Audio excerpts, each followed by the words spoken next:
right, so now we're rolling. All right, welcome back to Black Bolt Podcast.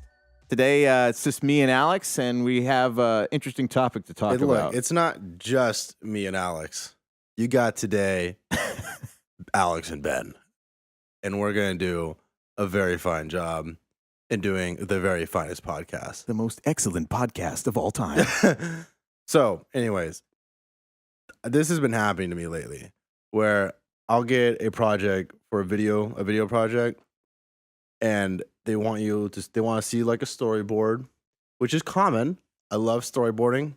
I love seeing locations, scouting out locations, having a good idea, getting photos of like where we're gonna shoot, testing out light, all the normal stuff you do in a scout. But when they want a storyboard for a location that you're not gonna scout, poses a lot of issues, and it's so much like uncertainty, because then I'm like, okay, I could make up what I think it's gonna look like at this place, but you don't know. Explain that a little bit further. When you're storyboarding a place that you're not going to scout.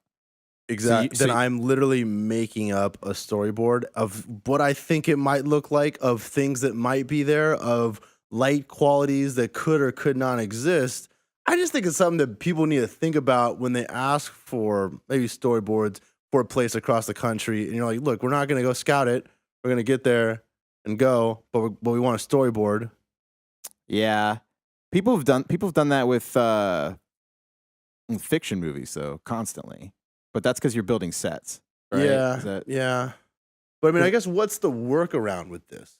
Well, when in the fiction movies, because I've seen so many storyboards for fiction movies or just visualizations of it before it happened, and they're usually different.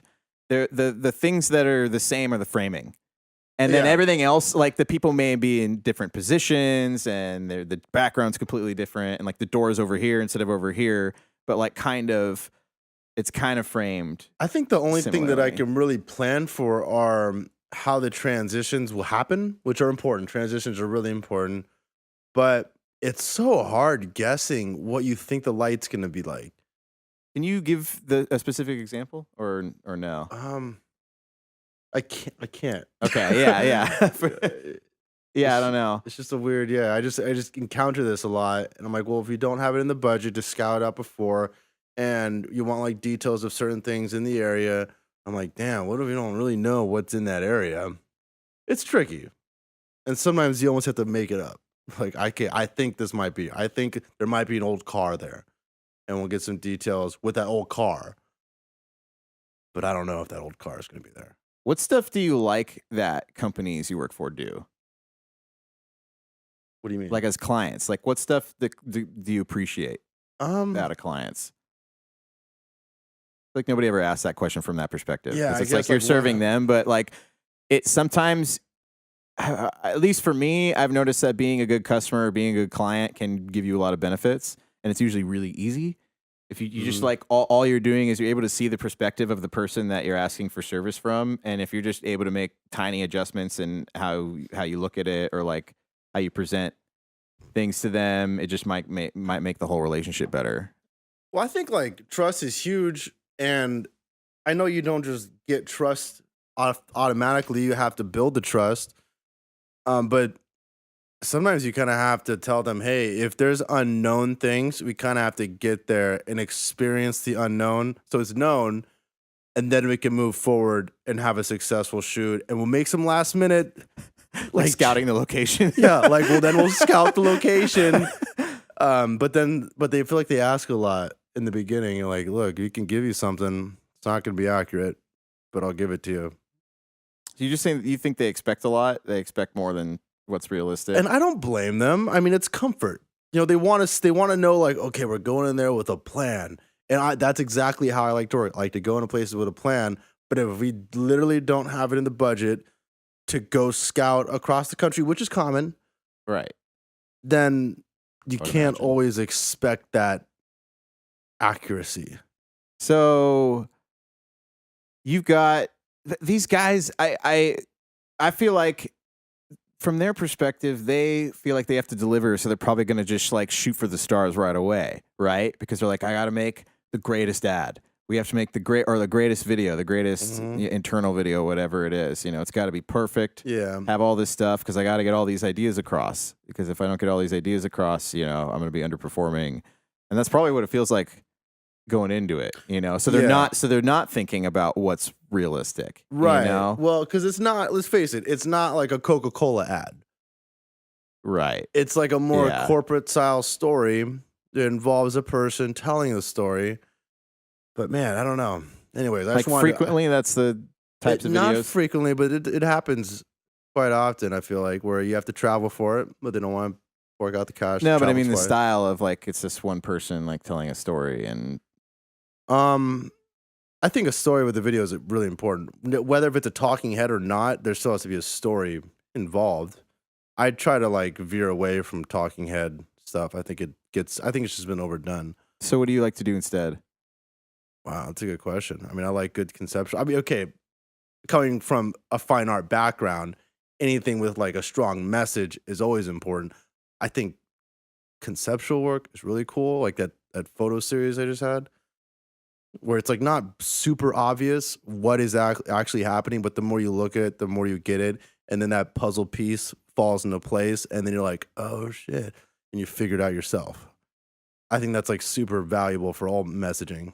What drove you to do that project? Though we're talking about the one where with like the black background and the Yeah. focus on the models' faces and like kind of just lighting them, Yeah, just their face and their hands and nothing else. honestly, really. part of that could have come from this podcast where we talked Really? about a lot of mental health shit, just making sure that you're healthy mentally, and how there's always like a few projects that people go through where it is really stressful, and then you come out of it, you're like, oh my god, like how am I'm like limping through this whole thing, and you might look all fucked up, but you somehow push through it, and then you make maybe even a better product, but you have to like remember what you went through so you don't forget that, and you apply that to the rest of the projects that you keep doing. Yeah, there's something to be said for building that mental toughness, Yeah. because that's kind of I feel like more people are figuring this out every day, but I feel like that's one of the biggest keys to making it in this country is just building mental toughness. Yeah, there's so much more stress happening. Like when the more money amount that gets involved, the more like it's on you and you have to really figure it out. You can't fuck it up. Right. I think, I don't know, like how much have you grown in the past few years just mentally, just from dealing with from handling so many I mean, projects? Is it growing or is it learning how to deal with it better? But that is, in my opinion, a form of growing. Because Yeah. you're learning how to deal with something better. That's can what, see that, That's what growing is. I mean, that's like what growing up is. Yeah. You're learning to deal with shit better. I just Yeah. kicked the table, so all the cameras are gonna shake. We're But- gonna go into earthquake mode. They with the web- shake if they start shaking. If you don't stop them manually, they'll just go for a good 3 minutes. Just Yeah. wood. But Yeah, no, I Yeah. think like growth is really taught by experience. They could teach you whatever you want to teach you, but until you actually see yourself in that moment thinking, oh my God, there's a lot on the line and this is starting to crumble. How am I going to come out of this afloat? And how am I going to not have a breakdown? right, yeah. So what do you do to I think we may have talked about this on like the first episode, but let's revisit it after discussing it so much because I bet your answer is a little different. But what do you do to stay mentally tough these days? Surprisingly, music venues have been good lately. Just watching them? Going to see live music for some reason. Oh, But not always like the most pleasant music. Like I went to BT Bam. I thought that was a lot of fun. yeah. Well, that was but probably nostalgic. It was. because we haven't heard him in a long time. And Between it's the Buried and Me. Yeah, for anyone who doesn't know, it's like death metal. Yeah, but it's like it's progressive where they kind of break into soft, acoustic music or just random stuff from time to time. Yeah. Yeah, probably one of my biggest influences in my lifetime. Really? Yeah, for sure. Definitely, the Forgotten Archetype was Like every song probably had some part inspired by Between the Buried and Me. Yeah. Yeah, They're and so good. yeah, they're really good. This girl at my work was saying they're too soft. I'm like, Too soft. What? Wait, what? Yeah. What? Yeah. What? Yeah, but they're into like black metal, so. But Okay. still, like, whatever. Yeah. Anyways, what do you do? What's your mental health recheck steps? Oh man, I'm just like constantly checking in with myself and asking myself what do I feel in my gut I should be doing in the moment, and that for me, it's just kind of like constant mindfulness has been my way of staying sane. You know, and especially if I ever start to get uncomfortable working on a project, because I get uncomfortable at some point working on almost anything. And then I just got to check in and be like, okay, like, why am I uncomfortable? Is this something that I can change? Is it the actual job? And there's almost always something I can change to make, you know, just like getting up and moving around, like we always talk about, reframing it in my head, reframing what I'm doing, just kind of thinking about it differently, especially if I'm drawing. Like if I'm drawing, a lot of the time I'm just kind of freaking out because I'm just like, I have no idea how to draw this. And I get like analysis paralysis where I'm like trying to think way too hard about how to draw it instead of just drawing it. So you can just draw stuff. Drawing is a natural thing, you know, like it's not like being good at drawing takes practice, but actually drawing is something anyone can do. You know, if you don't count how bad they are. And so once you start drawing, then you start failing and seeing why you failed immediately. And then you're like, oh, okay. So you could take the same amount of time you would have spent trying to think about how to draw something, and you could just draw it wrong and then draw it right and fix it in probably less than that amount of time.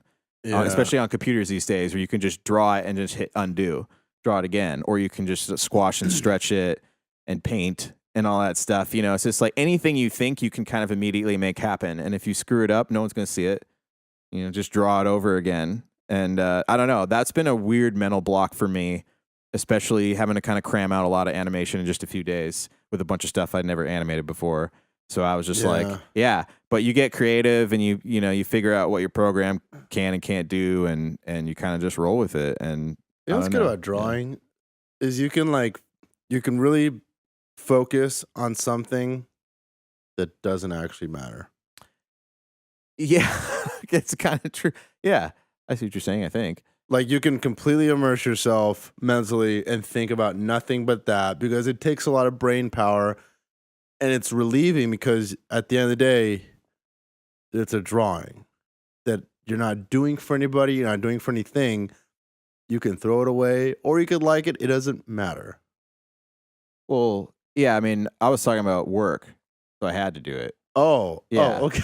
Yeah. I thought it was drawing in general. No, I was talking about stuff I had to do. And I was like digital drawing. Yeah. Okay. Yeah. Sorry, I probably just said that. I'll do that with like a sketch pad. For that reason. Just because you can do whatever you want and you can throw it away. Yeah. Yeah. I used to do a lot of music stuff like that. But then people started being like, how come you have like 100 unreleased songs? You know? And I'd be like, because it's just for fun. So your music is my drawing in a way. Yeah. Yeah, for sure. It's just frustrating when you care so much about like accomplishing things and completing stuff to have something that's not done and show it to people, or to show people a bunch of stuff that's not done. Well, dude, it doesn't feel good. Well, if you're not proud of it, is that what it is? You're not proud of Basically, yeah, because you know that you didn't put in the full effort to complete it. You're like, oh, I quit halfway through. You know, it just doesn't feel. I rarely feel proud of that kind. Sometimes I kind of do, because just that even the half-ass stuff I did, I thought was kind of cool. But well, why do you usually stop a project and like half-ass it anyways? Because I realize that I don't know why I'm doing it, or like I really was just doing it just to kind of,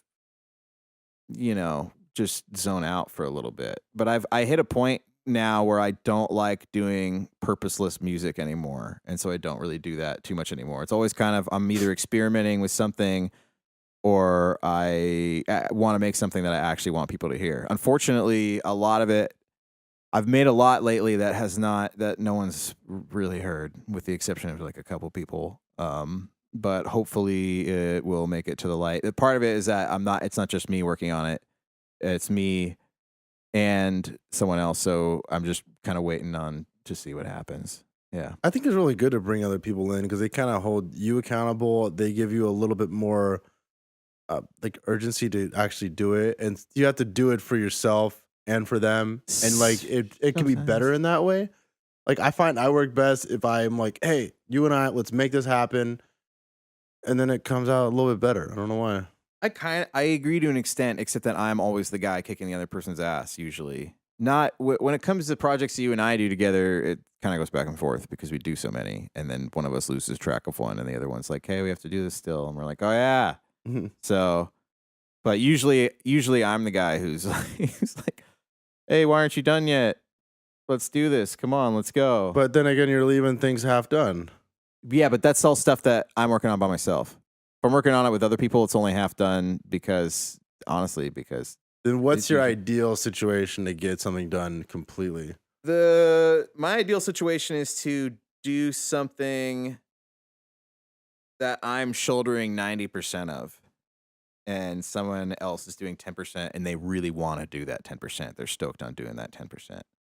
That's usually the stuff that I've made that I like the most was probably like that. And maybe I'd say actually more like somewhere between 50 and 90% because I it just think depends on the person. just them being stoked anyways. That's huge. Yeah. 10% or not. If you're with someone and they're only giving you like 40%, it's not that much fun.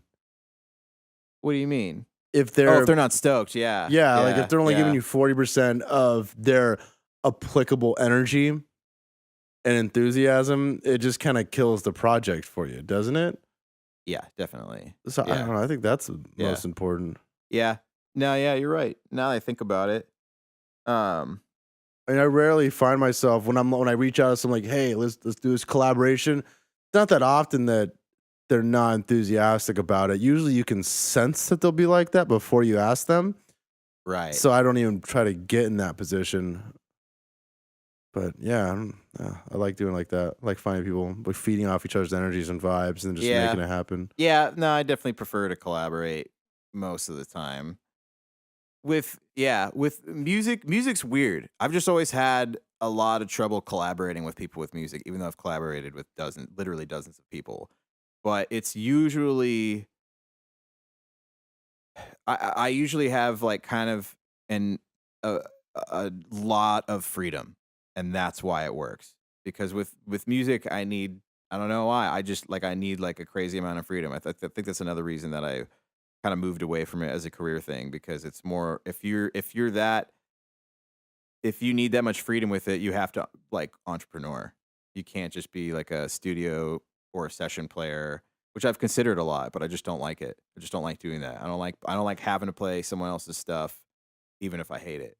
You know? Yeah, And like joining a band is like then you gotta rely on the band and you have to like their music because you're gonna be so miserable if you're playing stuff that you just don't feel passionate about every single night, over and over again, the same stuff, and it's hmm just loud, and it's just like I don't care, it and seems like a really strange environment. Like if I wish I could see like from a security camera view what it looks like when really famous musicians are collaborating and what that looks like. Like let's say if you get Kanye West and John Mayer. I know that'll probably never happen. But like what would that look like? Well, I think when these guys collaborate, a lot of it's just like trying to get the most out of the moment, because I've at least read about it a lot. I've seen like snippets of these kinds of things happen because every once in a while someone's filming, something like that. It's not common, but it's out there, and Yeah. and it's usually just someone gets an idea and they just try to vibe off each other the best they can, and if they do, they do, and if they're professional musicians in a somewhat related genre, they're usually able to do that. It's just kind of Mhm. you're speaking the same language already, so I don't know. I think that's how it happens. And like I've jammed with a ton of people, and obviously we're not famous or whatever, but that's kind of there's something about once you are really understanding the language of music, you're just able to understand the language of music, and people will understand each other. Just Interesting. even if they're different. Because I've come in with people who are way different than me, and we've made something happen many times. Um, I guess yeah, maybe I'm yeah. just forgetting that there is languages, and when Literally, I yeah. talk to a photographer, and I'm like, yeah, it'll be a low key with the scratch light on top, and they'll be they know what the fuck I'm saying. Mm-hmm. With Mm-hmm. music, I'm just not as well versed with the Yeah. terminology anymore, so Yeah. I just feel really lost when I hear them talk about stuff. Yeah. And people who like play, especially, they can usually just hear something out and play it. They hear it and they're like, okay, Dude, all right, I got I've it. always been so jealous of those people. Yeah, you can do it if you just practice. I can do it now, but it's because I've just practiced so much of everything involved around it. Yeah. I'm not great by any means, but like if someone's like, you want to jam, I'm never worried. I'm like, yeah, sure, give me any instrument, I'll figure it out. But um, so that itself is like kind of the language. Like once you're able to do that, then you can kind of mesh with other musicians, which that's just fun. I just don't like. I think I got too serious about it, and it wasn't fun anymore. And so I've been trying to just like only have it be a fun thing for me now, just for my soul. Yeah. Well, I mean, I think people they forget that you have to look forward to something. Right. Yeah. And that's why I've been making that serious push to do more passion projects and do more Yeah. collaborations, because Yeah. I'm not making money off it. There's no one's getting paid. It's just Yeah. like because you have an idea and you have a vision, you want to make that come to life, and it's cool to see it come to life. Yeah. Like with the one I just did, we had like a really great makeup artist, Laura Borgen, came in. She just Yeah. fucking rocked it. And I was like, damn, this is so cool. Yeah. And she was down for the vision. Yeah. Yeah. But That's really cool. Yeah, I was kind of. It looked like a fun shoot when I came in. I was like, oh yeah, shit. you popped in for a part of that. I Yeah. remember that. Yeah. Yeah, it looked was cool. Yeah. Yeah. I think it's really important to do these projects that you got to do something that you enjoy. You got to do something to like kind of, spice up life a little bit, because you're going to go crazy if you don't. If you're just like working on projects all the time that are for money, and Well, especially if you're working late hours at your gig, and then yeah. and then you just come home and you eat a lot of macaroni. Yeah, and people And a lot of artists are, if they're lucky enough to have like a full-time job, they have that, and they're also freelancing on the side, and then it's like, well, where's your time? You got to still make time, and then they're probably, you're trying to stay healthy, probably go to the gym or something. You got to eat, and then you got to still make time to like do something fun, and you also probably want to socialize. It's like what? It's like what? There's so much stuff, so it's just good to like take that like. Maybe even just like 2 hours out of the week to do something that you're passionate about or that's fun to you. I've been encouraging people. I mean, there is a friend of ours. I won't say the name, but someone who can go on rants on social media a lot, and I keep encouraging him, like, hey, you need to make a YouTube channel. He does, because he totally does. And he it's what he was telling me. He was like, hey, it's always been my dream to like have some sort of a talk show. I'm like, you got to start somewhere, man. This is exactly where you could start. Just go off. Just yes. Get a camera and talk to your following. He's got to do it. I know. I told him, I was like, hey, Ben and I think you should do this. Did you tell me? Yes. Good. Yeah. Okay, good. Dude, it's so true. I'm going to yell at him. I'm gonna yell at him. And be like, what the hell, man? You have to do this. Yeah. Tell him that we'll help him. Because he doesn't like his job. So I'm like, dude, you gotta have something to look forward to. You really do, man. Dude, we should tell him that we'll produce it, and then we'll just set him up by himself. Right. With this stuff, and right. just be like, and just hit record, and then be like, okay, cool. We're gonna coffee. We'll let you do. Yeah, exactly. No, we should, dude. Get noise complaints, like, dude. I think that could be pretty great. I know. I totally think it would be great. We could even prompt him with questions. Be like, here's a list of questions. Here's some ideas that I think will piss you off. Just get the motor going. You know. Yeah. It's really funny. Yeah. What else is on your mind lately? Oh God. I get the brakes done on my car. No, I'm kidding. Yeah, I don't know. Yeah, just a bunch of boring stuff. Yeah, just a bunch of lame stuff. It's been a weird week. It was like last week, the week before last week was like nuts. And then this week was just like, it's just been like just chill. Just kind of, I don't know if about chill is the right word, but just kind of like just a bunch of nothingness. I don't know. I feel like people have been getting really excited on the weekends. You mean for the weekend specifically? I Or don't know. what? I wasn't that excited for the weekend last week, and then the weekend came, and then people were excited and going out and everything, and then it kind of like wonkified my brain for creative shit during the week. I think it's just like almost springtime, which is when people just start Ugh. getting fucking drunk as hell. They are. Speaking of which, St. Patty's Day, and speaking of which, your God. birthday's coming up Oh, this jeez. weekend. Oh man. Yeah. See, Probably. Yeah. Oh, God. This will So, probably be out after your birthday, but yeah. oh shit, what are you gonna get into? I don't. I went a little crazy last weekend. I'm not trying to. Oh wow. I say that I'm gonna find a leprechaun. I'm gonna Yeah. steal its pot of gold. Yeah. And it'll be great. Yeah. Yeah, we'll see what happens. Yeah. Yeah. Gonna call, try to have a conference call on Saturday, and you're just gonna be like, just phone's dead already. Yeah. Don't hear from you for 48 hours. Like, okay. I crawl out of a ditch like, oh my Yeah. God. Yeah. Just shirt torn. Yeah. Like, ah! That'd be sweet. This could happen. Yeah. But I know seriously, this is like drunk season. This is when you walk Yes. downtown and people are just walking around, just wasted. Dude, Ugh. St. Patty's Days. If you're looking for a show, just walk downtown on St. Patty's Day, Right. and just be right. like, oh my god, or try to drive through downtown on St. Patty's Day, which I've done multiple times. It's so miserable. It's Don't so do it. dangerous. It's people just will jump in front of your car, not realizing what's that. You're just like, ah, like They yeah, get that like Irish attitude. yeah, You know? yeah. Everyone's trying to talk shit to each other. Yeah. Wearing funny little hats. Dude, yeah, yeah. It's a spectacle. Check it out, How much Guinness can you Cool. drink, man? man. I don't know. Maybe that's what I'll do. Be like, screw it. I'm gonna be one of you guys. Jump in Yeah. front of the cars. Drink Guinness, but then somehow tequila gets involved. Oh, I'm going to the Blazer game that day. Who are Actually, they playing? the Pistons. So but no, I'm going with my family. It should be good. Should be good times. Hopefully, I'll probably be maxing over there. But I don't know. I don't know how. Well, I'll probably How see much you. more I'll we probably drink see you around after that then. Yeah. Who Yeah, knows for what I'll sure. do. I forgot about that. Man, I knew there was going to be it's Saturday, right? Yeah. Yeah, I knew it was going to be some crossover. Anyways, let me know ahead of time where you will be at Yeah. 10:30 Yeah. so that you don't have to worry about texting me Yeah. and I'll show up.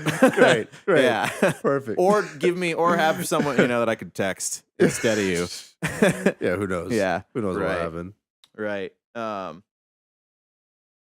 How- Yeah, that's what, I feel like we were talking Feel like about our we're talking- weekend plans. Talking forever, yeah, yeah. It's like we'll post this right before the weekend. Be like, everyone can come out with us. Yeah, Saturday afternoon, be good times. We got. Why don't you tell everyone about? Oh yeah, 420. on April 20th, we will be having Creators Block, second annual Creators Block party here at Black Bulb Studio, where we feature a few select artists, and those names will be released later down the road. But Yep.